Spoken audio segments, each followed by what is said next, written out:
This is the case of Antoinette Renee Childress, who also went missing in Rusk County, Texas.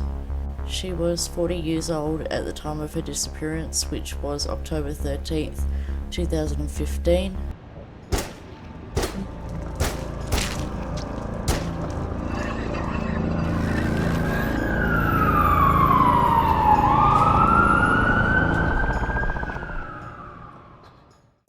And she was described at the time as being 5'5", 140 to 158 pounds. So according to the Charlie Project, Antoinette was reported missing, and police found her car a couple of days later being driven by a man in Henderson.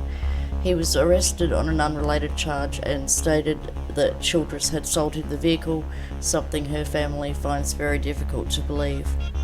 About a month before Childress went missing, her sister, Patricia Nichols, began receiving strange Facebook messages from her. The first message said there was an emergency and Childress needed her phone number. 3 weeks later, Nichols got another message that just said, "Sister, where are I? What's going on?"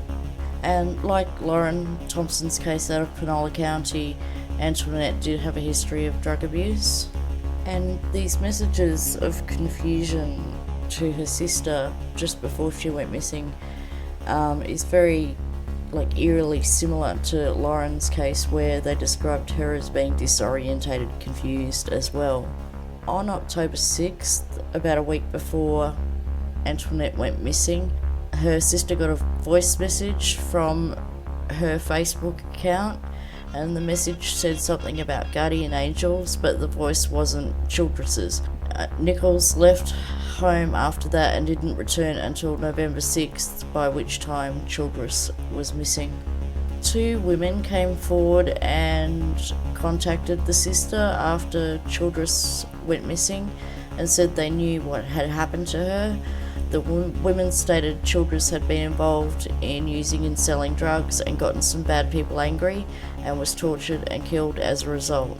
That information hasn't been verified. Again, a lot of similarities here to Lauren's case. At the time of her disappearance, she was dating Philippe Villanueva, and he was considered a person of interest in her case and also has multiple warrants for his arrest on drug-related charges and driving without a license. His current whereabouts are unknown, although I do think I have located him in Henderson somewhere, but I need to follow up on this in subsequent episodes.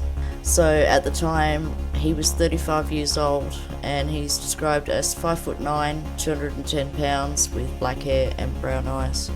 At the time of her disappearance, Antoinette also had a warrant out for her arrest, but she has always been considered a missing person rather than a fugitive. She has prior arrests for drug and alcohol related offences and probation violations. And her sister, who last saw her in August 2015, said she had just gotten off probation at the time and was trying to clean up her life. Foul play is suspected, but her case remains unsolved.